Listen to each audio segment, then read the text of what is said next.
কেন কোনোদিন ভক্ত সঙ্গ ছাড়া সঙ্গ ছাড়া কোনো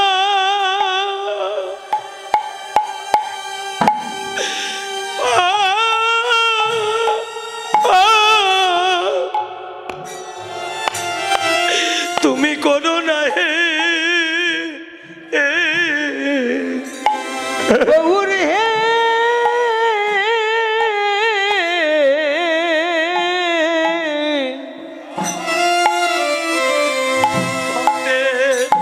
কোনদিন ভক্তের সঙ্গ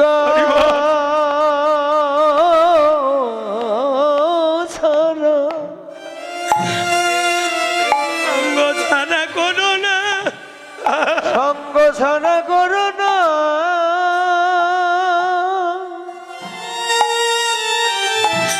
তুমি আমাদের করো না আমায় করো না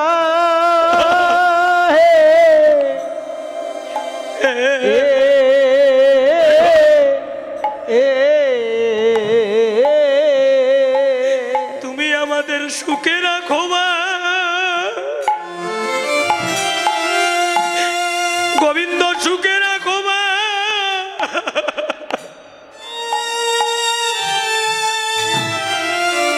শত দুঃখে রাখো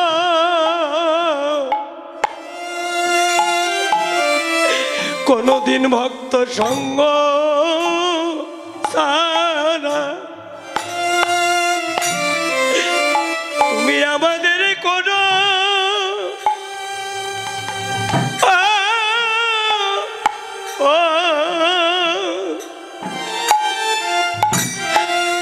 করো না হে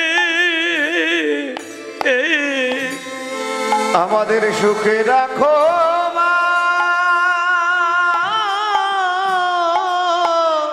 কাঁদো বাবা কৃষ্ণ বলে কাঁদো মা তুমি দুঃখে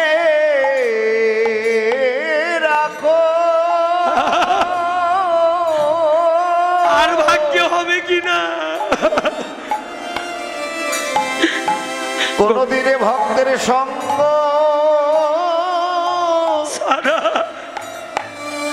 ছাড়া তুমি আমাদের করো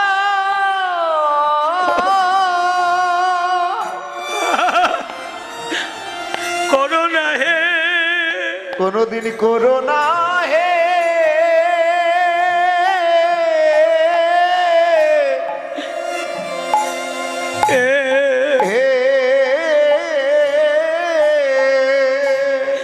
প্রভু হে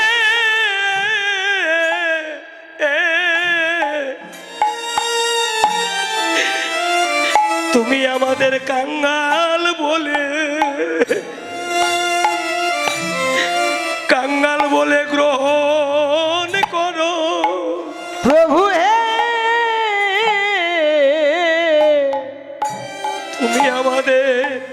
তুমি আমাদের কাঙ্গাল বলে নিতাই গৌর হরিব আমাদের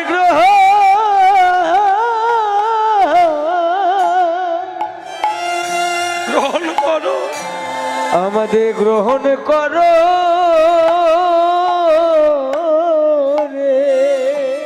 এই জগতে আমরা তোমার সেবার বিধান জানি না হে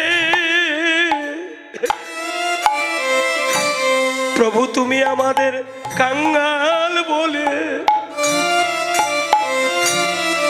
তুমি গ্রহণ করো আমরা তোমার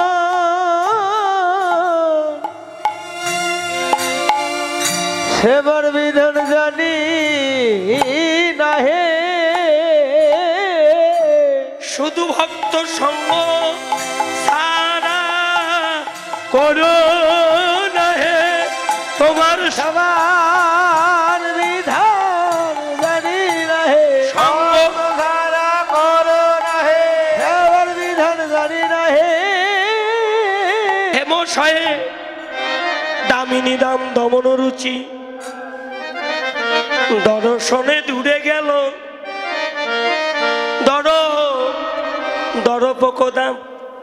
দামিনী মানে কি বাবা? দামিনী মানে বিদ্যুৎ, দাম মানে মালা। আমার শ্রীমান মহাপ্রভু অপরাহ্ন কালে সুরধনী গঙ্গার তটে গিয়ে হেমদণ্ড দুটি বাহু তুলে যখন সুরধনী গঙ্গার তীরে দাঁড়ালো, গীতকর্তা বৈষ্ণবে কবি গৌর রূপের বর্ণনা করছে। দামিনী দাম দমন রুচি দর্শনে, ওই রূপ দর্শনে দূরে গেল দর্প কোদাপ। দর্প মানে অহংকার, চূর্ণ হয়ে গেল কার? দিগ্বিজয়ী মদন। মদনের পাঁচটা বাণ, মদন মাদন মোহন শোষণ স্তম্ভন। এই পাঁচটা বাণ নিয়ে মদন সৃষ্টির জগৎ পরিচালনা করে, কাউকে ছাড়েনি। স্বর্গ মর্ত্য পাতাল ত্রিভুবন জয় করেছে মদন। কিন্তু মদন ভাবলো শ্রীধাম নবদ্বীপে এক নাকি অভিনব সন্ন্যাসী এসেছে, তার অন্তরে নাকি কোনো কামনা বাসনা নাই। আমি যাব আমার পাঁচটা বাণ নিয়ে ওই নবদ্বীপে গিয়ে ওই নব সন্ন্যাসীকে জয় করব। বাবা কাউকে ছাড়ে নাই। স্বর্গ রাজা, স্বর্গের রাজা ইন্দ্র তাকেও ছাড়েনি, পিতা ব্রহ্মা তাকে ছাড়েনি, কৈলাসপতি তাকেও ছাড়েনি। মদন এবার মদনের পাঁচটা বাণ নিয়ে শ্রীধাম নবদ্বীপে এলো। শ্রীমন মহাপ্রভু দুটি বাহু তুলে উচ্চস্বরে হরিনাম করছে। মদন ভাবছে তুমি সেই অভিনব সন্ন্যাসী, দাঁড়াও আমি আমার বাণ নিক্ষেপ করি। প্রথম বাণ নিক্ষেপ করল, নিক্ষেপ করা মাত্র ওই বাণ গিয়ে গৌর চরণে শরণ নিল। দ্বিতীয় বাণ নিক্ষেপ করলো, হরিনামের তরঙ্গ বেড়ে গেল। তৃতীয় বাণ নিক্ষেপ করলো, ওই বাণ গিয়ে মহাপ্রভুর হৃদয়ে বক্ষে আশ্রয় নিল। বাণ গেল আর ফিরে এলো না। একে একে তিনটি বাণ গেল, একটাও ফিরে এলো না।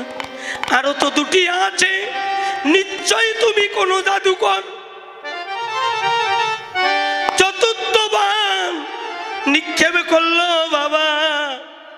নিক্ষেপ করা মাত্র মহাপ্রভুর দুই নয়ন জলে, বক্ষ ভাসিয়ে হরিনাম করতে লাগলো। পঞ্চম বাণ যখন নিক্ষেপ করলো, আত্মস্মৃতি জ্ঞান হারিয়ে জয় রাধে বলে ধ্বনি করে হরি বল হরি বল। গৌর আমার ধুলাই পড়ে গড়াগড়ি দিতে লাগিল। পাঁচটা বাণ গেল, একটা বাণও ফিরে এলো না। মদনের সর্বঙ্গ কম্পিত হতে লাগলো। কে? চরণের দিকে তাকিয়ে দেখে বাবা, ওই চরণে শঙ্খ চক্র গদা পদ্ম চিহ্ন দেখা যায়। এটা তো আর কারো চরণ নয়, এটা তো আমার গোলকপতি ভগবানের চরণ। মদন এবার দৌড়ে গিয়ে মহাপ্রভুর দুটি চরণে জড়িয়ে ধরে কেঁদে কেঁদে বলছে, প্রভু গো তোমার চরণ ছাড়া আমায় করো না হে। প্রভু গো তোমার ওই চরণ ছাড়া, তোমার ওই চরণ ছাড়া আমায় করো, আমায় করো, আমায় করো না হে। আমায় করো না হে। আমায় পতিতি বলে আশ্রয় দিও প্রভু হে। তোমার ওই চরণ ছাড়া আমায় করো না হে। আমায় প্রতিদি বলে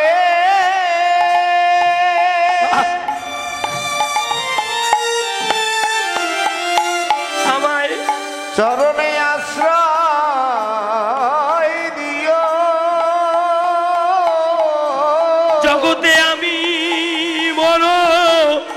অপরাধী পতিত বলে আশ্রয় দিও আমি বড় অপরাধী পতিত বলে আশ্রয় দিও জগতে আমি বড় বড় বড়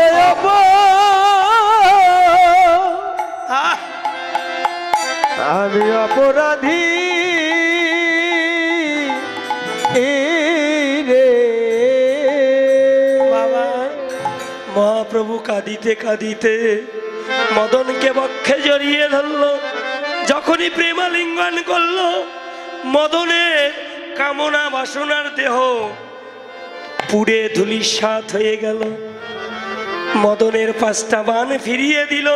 যাও মদন, তবে একটা সত্য,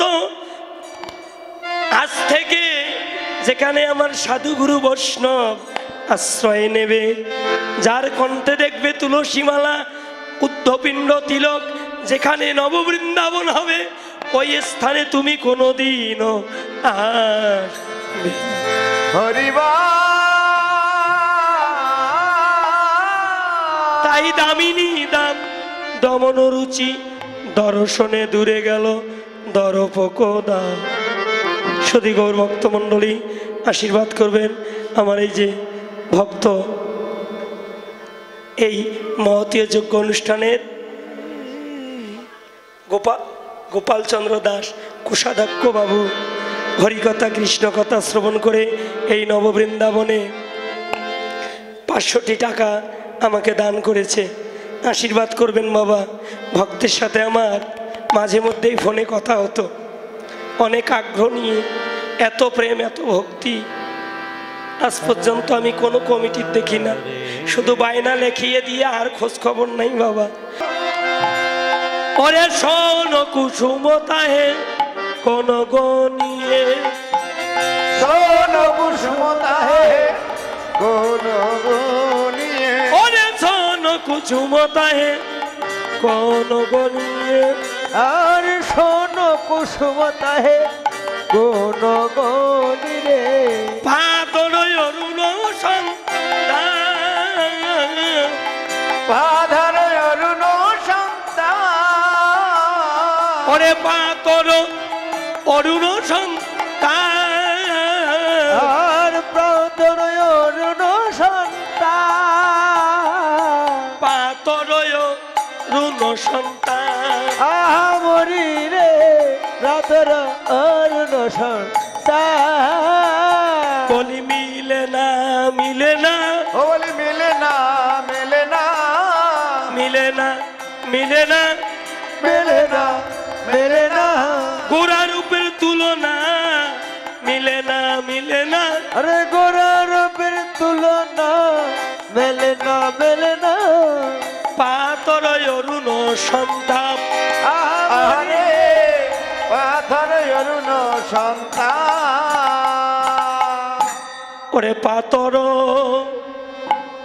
পাতর পাতর অরুণ সন্তাপে ও কি আহা মরি রে পাথর উলুদের হরিব পাথর অরুণ সন্তান ও কি মরি রে পাতর পাতর পাতর অরুণ সন্তাপে ও কি আহা মরি রে পাতর পাতর পাতর অরুণ সন্তাপে পাতর অরুণ সন্তাপ আয় রে সন্তান ভাই রে পাতর অরুণ সন্তাপ আয় রে প্রাতর অরুণ সন্তান ভাই রে বাবা। প্রাতকালের সূর্যের সঙ্গে গৌরূপের তুলনা করছে, একবার গোড়ারূপের দিকে তাকায় আর একবার প্রাতকালে সূর্যের দিকে তাকায়। প্রাতকালে পূর্ব গগনে যখন সূর্য উদয় হয় তখন কি তার কোনো তাপ থাকে? থাকে না। কিন্তু এই সূর্য যখন আবার মধ্যাহ্ন গগনে উদয় হয়, তখন সূর্যের তাপে প্রকৃতি উত্তপ্ত হয়ে যায় বাবা। তাই আর আমার গৌরকে যদি কেউ আশ্রয় করে হৃদয়ে, তার কোনো সন্তাপ থাকে না। তার কি হয়? তার ঘরে আলো, বাইরে আলো গো। ও ও ও ও তার ঘরে আলো, বাইরে আলো আলো গো।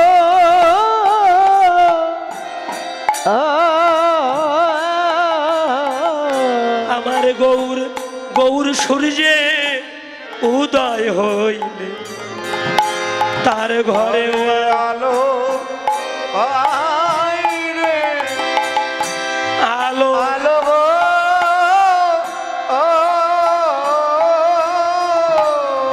ও তার ভিতর বাহির সমান হয়ে গো। ঘরে আলো, বাহিরে আলো, ঘরে বাহির আলো করে, আরে আলো বাইরে আলো, ঘরের বাহির আলো করে, আলো বাইরে আলো, তার ঘরে আলো, বাইরে আলো গো। ও ঘরে আলো। হেরে গেল শোনো কুসুমতাহে। এবার ফুলের সঙ্গে তুলনা করছে। সোন কুসুম মানে সোনার মতো রূপ, কুসুম মানে ফুল। ফুলের সাথে কি আর গোড়া রূপের তুলনা হয়? কেননা এই বাহ্যিক জগতে ফুলের সৌন্দর্য কিন্তু বেশিক্ষণ থাকে না বাবা, হয়তো একদিন, 2 দিন, 3 দিন। কিন্তু যারা গুরুচরণ আশ্রয় করে গৌর গোবিন্দকে হৃদয়ে আশ্রয় দেয়, ভজনের দেহ কখনো মলিন হয় না। ভজনের দেহ সদা সর্বক্ষণ সতেজ থাকে। তাই এবার সোনা বলছে জগতে আমি বড় দামি, আমার সাথে তুলনা করো।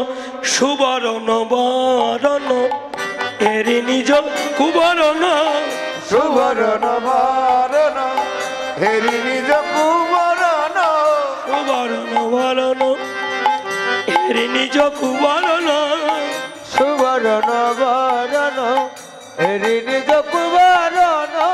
মানিয়া বন মনস আবে আরে, মানি আপন মনস্তাপে আরে, মানিয়া বন মনস তাপে। মরি রে মানিয়া কোন মনস্তাপে। বলি মিলে না মিলে না মেলে না মেলে না, মিলে না মিলে না, আর মেলে না মেলে না, ওরা রূপের তুলনা শোনাতেও মেলে না। তোরা রূপের তুলনা শোনাতেও মেলে না। মানিয়া কোন মনস তাপে। মরি রে মানিয়া কোন মনস্তাপে। সোনার বড় অহংকার ছিল। সোনা বলছে এই জগতে আমি অনেক দামি। ও মায়েরা বলেন তো, দিদি ভাইয়েরা, এখন 1 ভরি সোনার দাম কত? 1,40,000 22 ক্যারেট সোনা, বুঝলেন? গিনি সোনা, খাঁটি সোনার দাম 1,40,000 টাকা। সোনা বলছে জগতে আমি বড় দামি, আমার সাথে তুলনা করো ঘোড়া রূপের হেরে যাবে। গীতকর্তা বৈষ্ণব কবি একবার গৌর বদনে তাকায়, আমার গৌর সোনার দিকে একবার তাকায়, আর একবার জাগতিক জগতের সোনার দিকে তাকায়। তাকিয়ে সোনাকে বলল, সোনা এই জগতে তোমার কোনো মূল্য নাই। বলছে কেন গো আমার মূল্য নাই? মানে মানুষ আমাকে যত্ন সহকারে মূল্য দিয়ে ক্রয় করে গহনা তৈরি করে অঙ্গে ধারণ করে। আমি যখন মানুষের অঙ্গে থাকি তখন মানুষের সৌন্দর্য বৃদ্ধি পায়, লাবণ্য বৃদ্ধি পায়। মাধুর্য বৃদ্ধি পায়। আমার দাম নাই মানে সোনাকে উপহাস করছে। সোনা রে, এই জগতে তোর মূল্য কতদিন জানিস? ও সোনা, যতদিন এই পঞ্চভৌতিক দেহটা সুন্দর থাকবে ততদিন সোনার দাম আছে। ওমা, যেদিন দিনে দিনে সোনার অঙ্গ মলিন হয়ে যাবে, প্রাণ যাইবার সময় আসবে, 4 আনার সোনা যদি অঙ্গে থাকে দেবে? দেবে না। প্রাণটা চলে যাওয়ার আগে আপনজনেরা বলবে কেড়ে নাও অঙ্গের সোনাটুকু।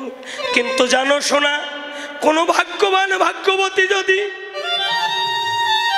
গুরুচরণ আশ্রয় করে আমার গৌর সোনাকে হৃদয়ে ধারণ করতে পারে, তার ইহকাল পরকালের আর ভয়ে থাকে না।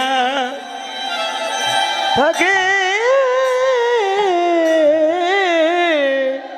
থাকে না, তাই হেরে গেল। মিলে না মিলে না মেলে না মেলে না, মিলে না মিলে না, মেলে না মেলে না, আমার গোরা রূপের তুলনা সোনাতেও মিলে না। গোরা রূপে তুলনা সোনাতেও মেলে না। মানি আপন মনস্তাপে, আমরি রে মানিয়া কোন মনস্তাপে, যা সমবিধিক অধিক নাই অনুভাবী, যা সমবিধিক অধিক নাহি অনুভবী, তুলনা দিবার নাহি তুলনা দিবার নাহি তো, জগদানন্দন কহু পৌক তুলনা পু। জগ